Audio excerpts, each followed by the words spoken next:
Hi, I'm Geoffrey. Welcome back to Nightfalls.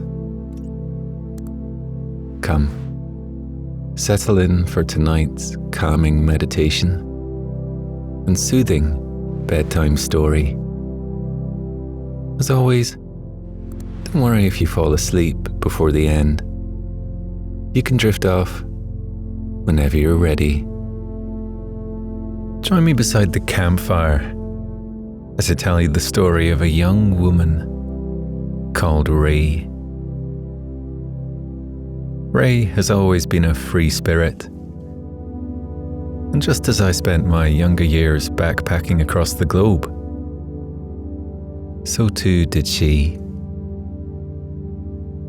One day, she climbed to the very top of the world and finally got to see all of its sights in one awe-inspiring view.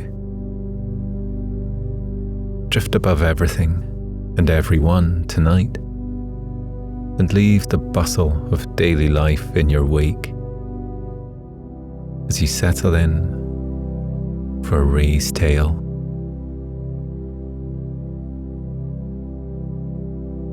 Before we begin, why not take a moment to wind down? Your journey into relaxation tonight starts with something as simple and uncomplicated as a deep breath in through your nose and out through your mouth. With every cycle of your breath, you're drawing that cleansing, restorative air into your body. As you exhale, your out-breath washes away any tension bound up within you. Breathing in deeply, feel that breath cleansing your core and clearing your mind. And exhaling as you release any thoughts or feelings that no longer serve you on your out-breath. Know that the world breathes with you. There is no one and nothing that is not constantly growing and changing, learning and adapting. If you ever feel unsure of yourself or fear you've lost your way in life, know that that's okay. Simply take a moment to breathe in and out to reconnect with the world around you. And you'll find that you are never alone. With that in mind, take a deep breath in and hold it for a moment as you vow to enjoy the journey of life. Exhaling, let go of the pressure or desire to be anywhere other than where you are in this very moment. You're right where you're supposed to be. Now, if you're feeling ready, tonight's tale can begin.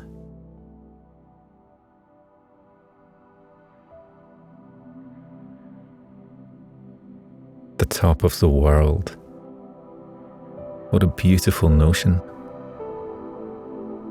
The idea that you're standing at the tallest point, floating above everyone and everything, looking down on the world to admire it from on high. It's an ethereal image. It must be one of the most enlightening experiences and feelings to gaze upon the beauty and majesty of the world. That is exactly why, when Ray heard about it, She had to find it.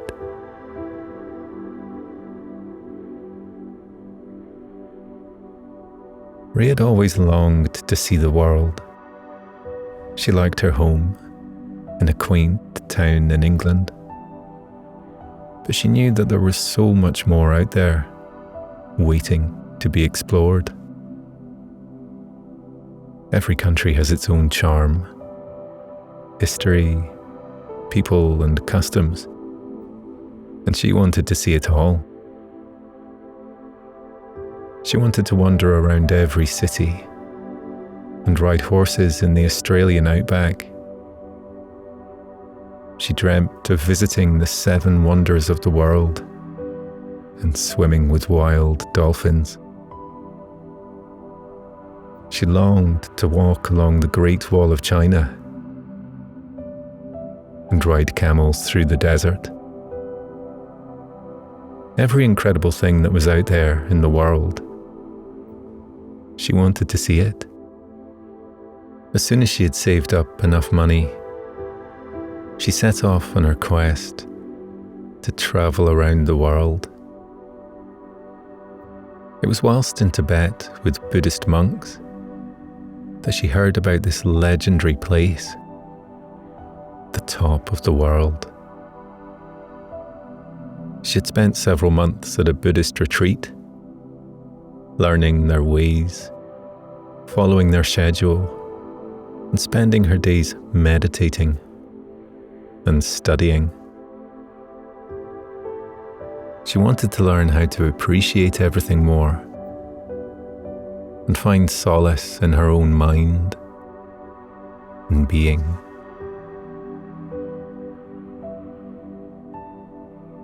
She had found it hard to meditate originally, but with daily practice, it had become easier.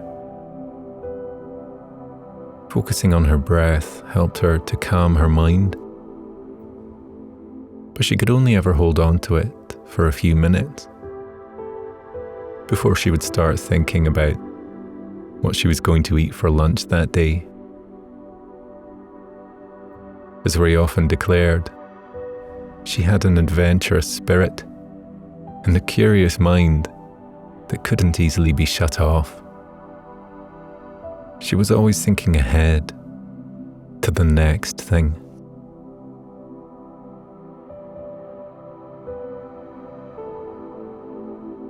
One day, whilst chatting with a monk named Mucho, Ray had expressed her hopes to continue travelling the world until she had seen everything possible.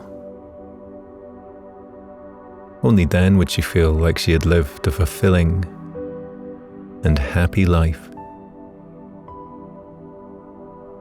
Mucho nodded his head softly, with a contemplative look in his eyes, and suggested to her that she climb to the top of the world. From there, she would be able to see everything that the world has to offer in one spectacular view.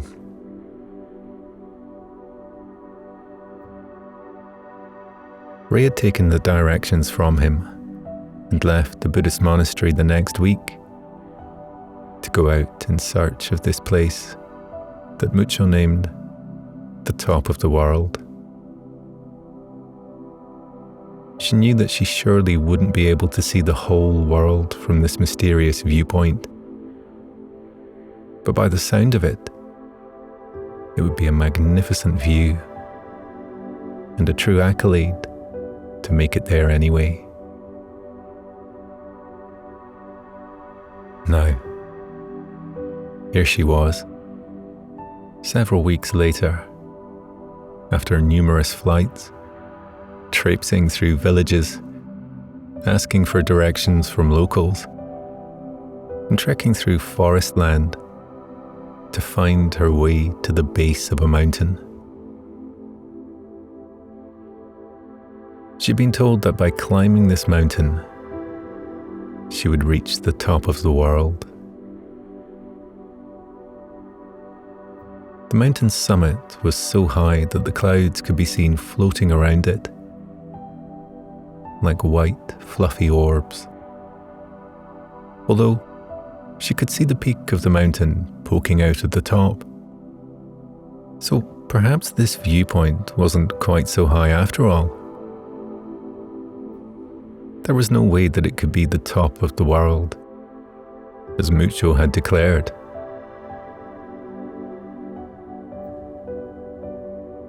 Climbing the stone staircase up the mountainside, she wondered what it might be like at the top, and hoped that the view would be worth the long journey, as promised by Mucho.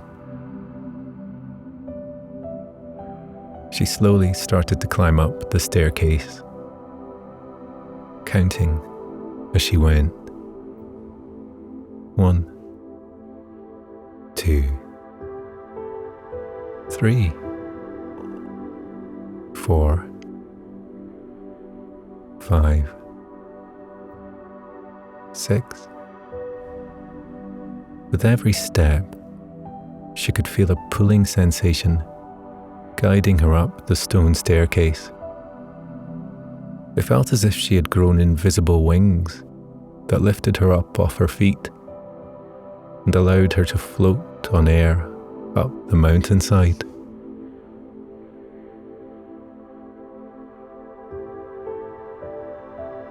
The gentle breeze dancing around her seemed to rock her softly from side to side, like a baby in a cradle, as she was carried up the staircase.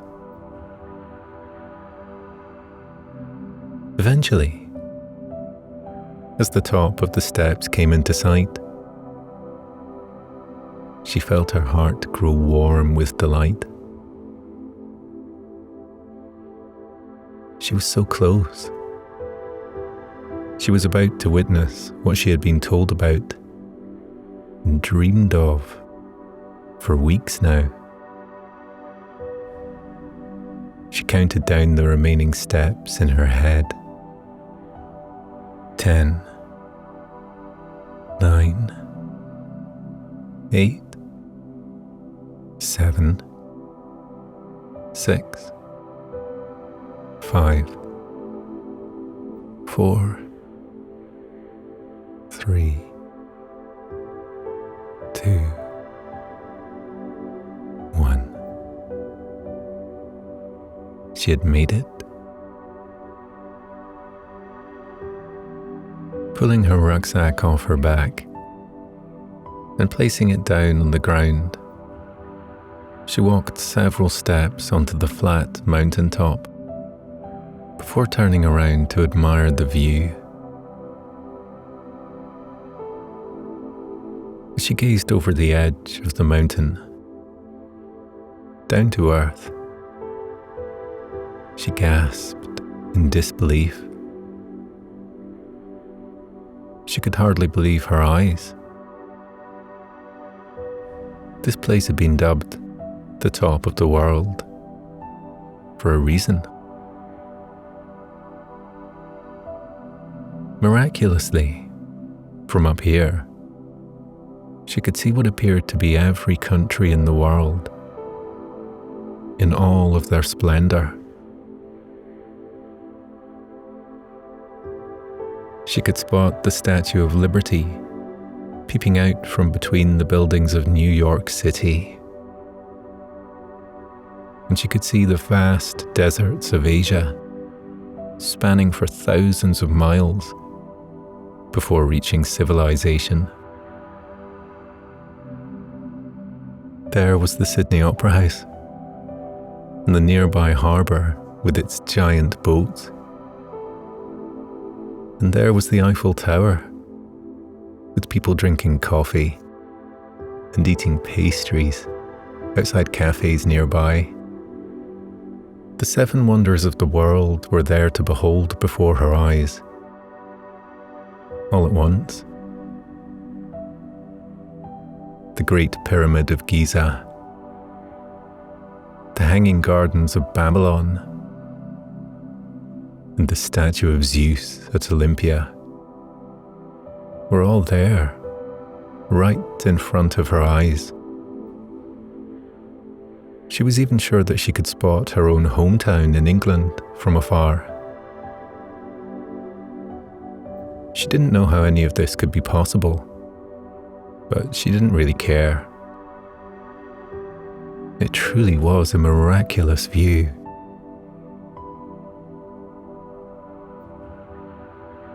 Ray was in absolute awe.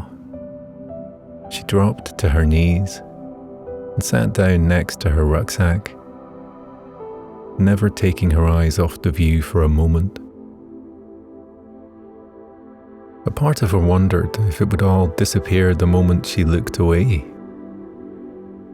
and she didn't want to risk that. After spending so many years desiring to see the whole world, here she was, seeing it all at once. Now she knew why Mucho spoke so highly of the viewpoint. It was a humbling experience. There was no need to rush around catching trains to new cities or boarding last-minute flights to dart across to a new country. It was all here. She had always believed that the world possessed many beautiful places to discover, but seeing it all at once, it was overwhelming. Every speck of land was magnificent, whether it was crowded with buildings and people, or untouched and spacious.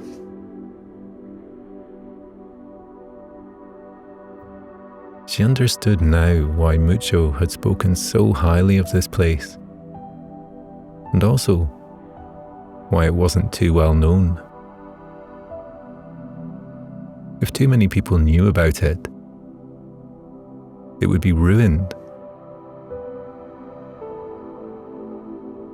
Here, seated amidst the mountainous terrain, the sense of peace and tranquility was undeniable.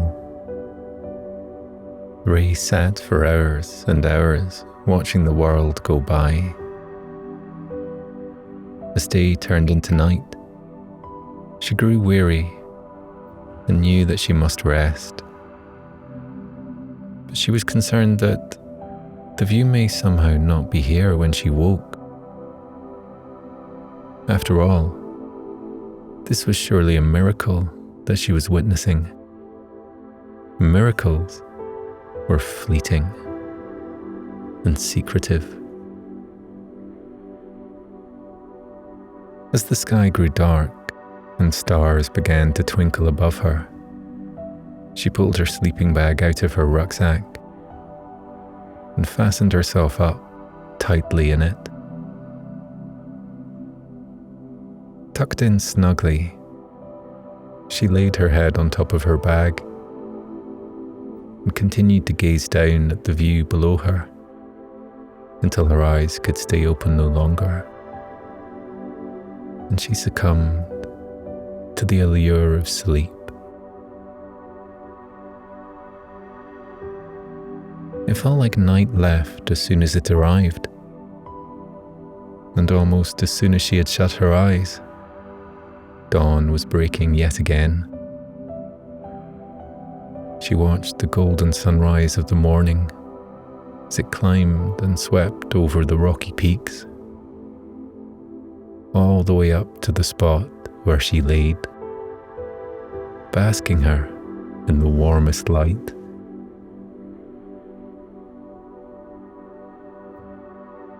She looked to her left, and much to her surprise, she saw a man sitting cross-legged at the top of the staircase.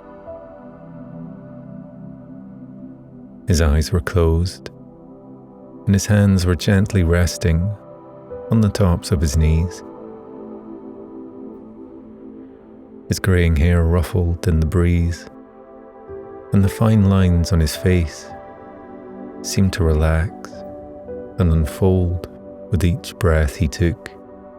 He appeared as if he was in the middle of a deep meditative state, and he looked so calm.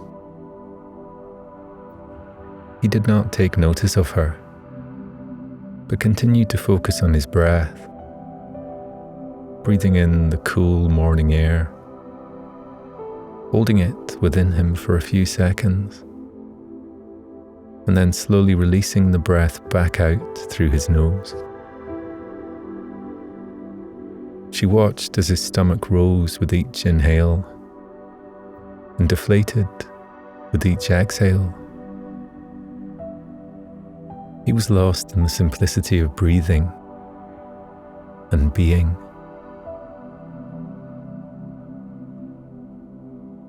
She didn't want to disturb the man, so instead, she decided to take a leaf out of his book and take some time to meditate herself. After all, there was no more peaceful place to meditate than at the top of the world. There was only her, the man, and the views from the mountaintop.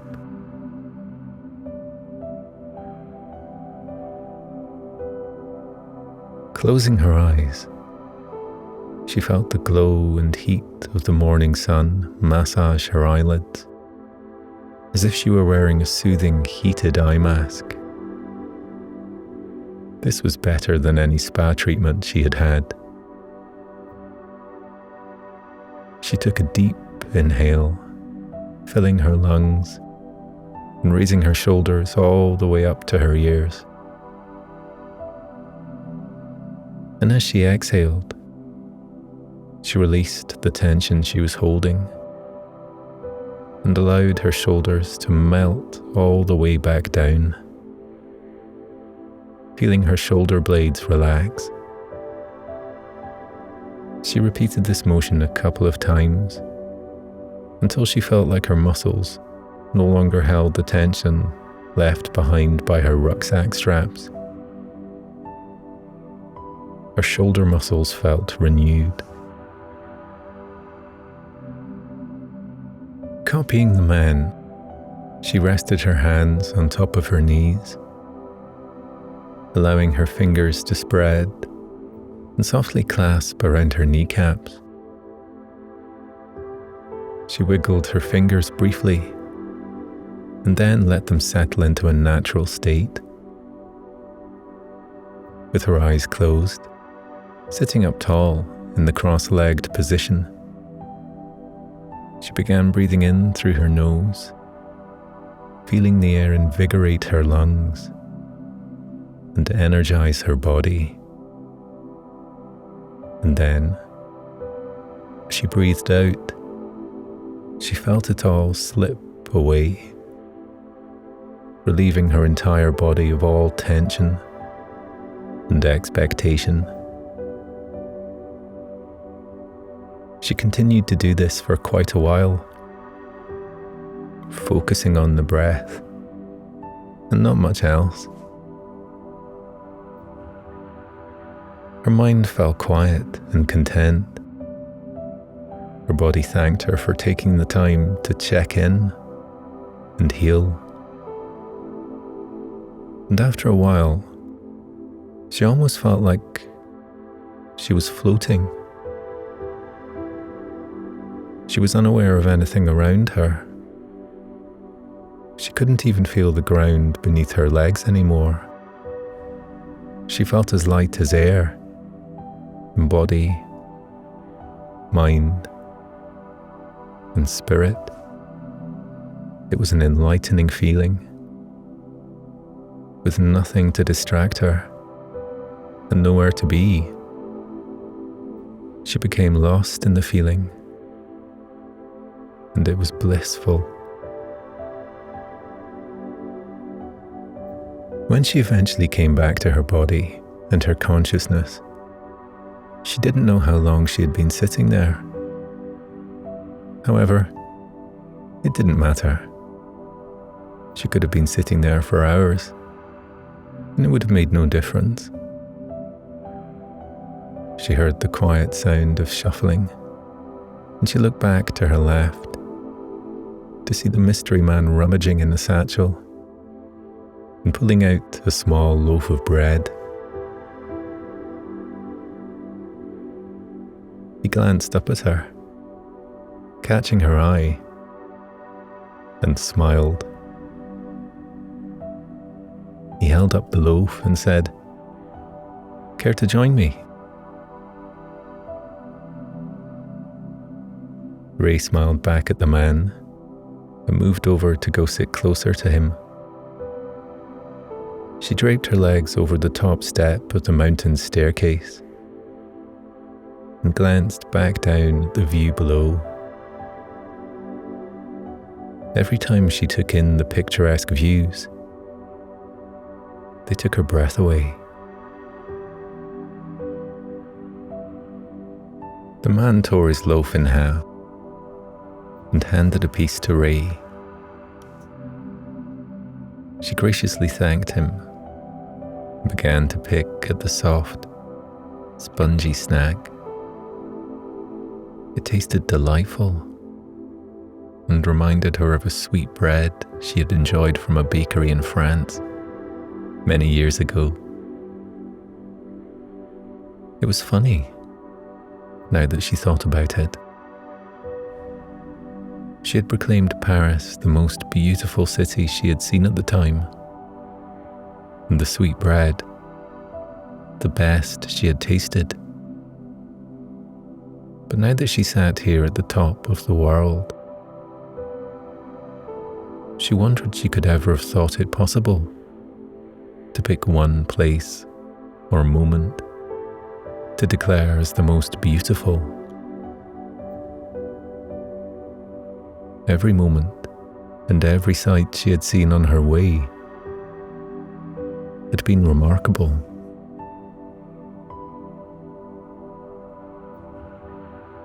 The moment that seemed the most beautiful and the most vivid was always whichever moment she found herself present in.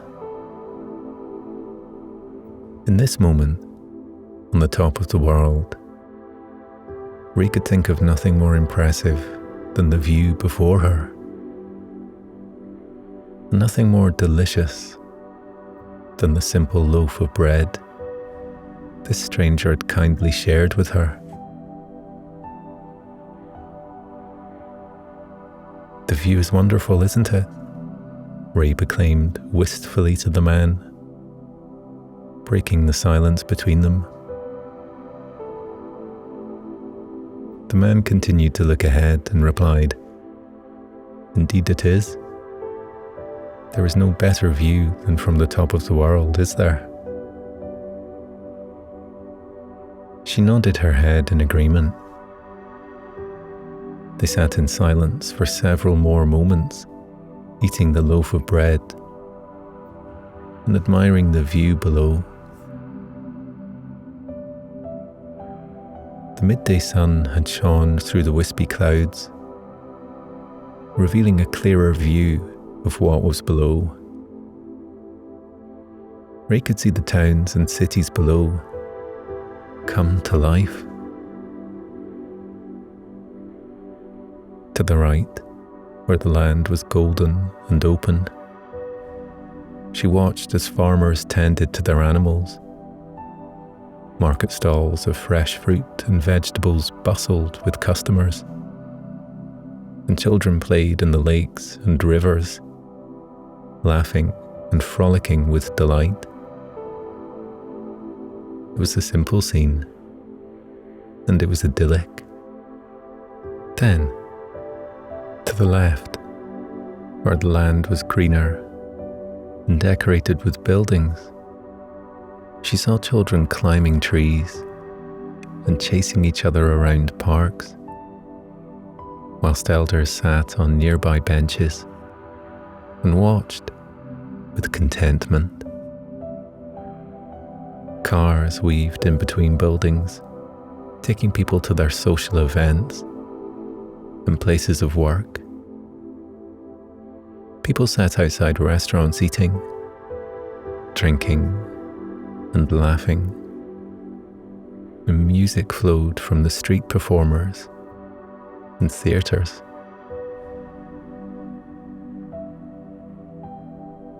She was viewing many different ways of living, and all of them were magical in their own way. There was simplicity and joy throughout the scenes. The skyscraper buildings and the wide open spaces, the stone cottages and the wooden houses, the mountains and the valleys and the forests and the deserts. It was utterly incredible to see them all laid out next to each other, like a giant jigsaw puzzle of colours and shapes and life. Ray wasn't sure she ever wanted to return back down to Earth, when she could admire it all from up here. What brought you to the top of the world? The greying man eventually asked her, breaking their unspoken vow of silence. I heard about it from a Buddhist monk back in Tibet, whilst I was travelling around, Ray replied. The world fascinates me, and I want to see as much of it as I can in my lifetime. So when I heard about this spot, I thought, what better place to see the world than from the top of it? The man nodded his head in agreement. I understand. When there is so much life out there, you want to embrace it as much as you can. There can never be enough time to do and see everything. But you can certainly try to do as much as possible. What brought you here? Ray returned the question. I didn't see you when I arrived, but you were here this morning when I awoke. Did you only just get here? The man shook his head and grinned. I've been here for many, many years now. So many, I can barely recall the time before I arrived. Ray was amazed. This man lived on the top of the world. She looked around over her shoulder at the cascading mountain terrain around them, but could see nothing. She couldn't see a house or a tent that he might live in, or a blanket to wrap himself in when the nights grew cooler. In fact, all she could see in his possession was the small satchel on his side. How peculiar, she thought to herself. Perhaps he lived in a hidden spot that she couldn't see. The man began to speak as if the floodgates had opened, and now he couldn't stop. Being up here is a great privilege. I get to see so many magnificent wonders from up here. Most people don't take the time to notice the beauty in each day, but I see it so clearly from this angle. I've watched new life be introduced to the world, and the constant celebrations of love. Love within a community, within couples, amongst families. Love is everywhere when you really look. I watch the seasons change and how the world's colours alter to match it. The different flowers that sprout every season and light up the landscape, and the glistening white snow that coats the world like a blanket in the cooler times. I see how the oceans ebb and flow from the shore, and track the ships as they sail across the sea, gliding along the silky blue waves. Even the animals have stories to tell, and I get to observe them from up here, watching them come into this world and grow and move through life so magnificently is a treat to behold. Being up here is a great privilege, but sometimes I wish I wasn't such a bystander. Though I get to see the wonders of life every day, I do not truly get to experience them. Up here I am safe and everything is beautiful, but I'm also alone, with no one to share this beauty with. The man looked into Ray's eyes for a moment, and then looked back out at the view, letting the comment linger in the air. "Are you happy though?" Ray asked. "I am content, which is what I believe we should all strive for," he replied wisely. "Wouldn't life be happier if people were content with their lot?"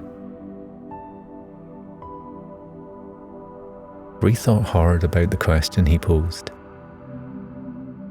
She loved her life and had always enjoyed exploring, learning new things and meeting new people. She had a zest for life that was infectious and inspiring, but she could never sit still. She always wanted more, which is what had brought her here. Now, from this view from the top of the world, she had seen it all. To return back down to earth would mean going back to only seeing a small amount of it at a time, when she could stay here, like this man, and see it all every day, but the rest of her life. Taking in the world below, she smiled to herself. Life in all its forms was miraculous, and her heart felt full of gratitude and wonder as she took in its beauty. But she knew what the man meant by his words. The true beauty in life lies not in being a bystander to its beauty, but by being a part of it and experiencing it for yourself. The good, the bad, beautiful, and the ugly. It was all a part of the experience. Ray turned back to the man, but he was no longer there. He had gone, disappeared into thin air, as if he had never been there in the first place. There was no satchel, no breadcrumbs, no house in the distance. She looked down at her feet, where they rested on the top of the stone staircase she had made her way up just the day before. She had climbed for so long to reach the top, and the view from up here was definitely worth the climb. But now she knew it was time for her to go back down. Pulling herself to her feet, picking up her rucksack and slinging it gently over her shoulders, she prepared to leave. Her bag felt as light as air, like she had no load to carry. She took one last look down the world below, sticking a mental picture of the landscape, and felt her body fill with warmth. Her mind was clear, and her heart soared with a sense of relief. The staircase down the mountainside flowed out in front of her, welcoming her footsteps. She took a calming, deep breath and began the journey back down to earth.